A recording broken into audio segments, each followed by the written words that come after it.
Коми и Беларусь заключили соглашение о торгово-экономическом, научно-техническом и социально-культурном сотрудничестве. Знаковое мероприятие прошло в дистанционном формате в рамках 7-го форума регионов Беларуси и России на площадке Совета Федерации в Москве. Как сказал президент в своем выступлении, что российско-белорусские отношения, они не подвержены какой-то конъюнктуре, каким-то сиюминутным политическим моментам. Они настолько имеют прочный фундамент, что никому не удастся разорвать наши народы. И сегодня это звучало и от молодых людей, и от ветерана, и от руководителей регионов, и от промышленников. Поэтому еще раз подтвердили важность, необходимость, понимание укрепления нашего стратегического партнерства, сотрудничества в самых разных сферах.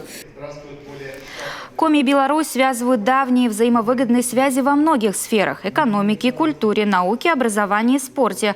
Республика поддерживает теплые дружеские отношения с Гродненской областью. Наши города-побратимы – Сыктывкар, Могилев, Ухта и Гродно.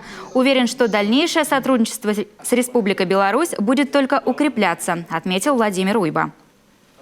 Соглашение подписывают заместитель премьер-министра Республики Беларусь Игорь Викторович Петришенко и глава Республики Коми Владимир Викторович Уйба.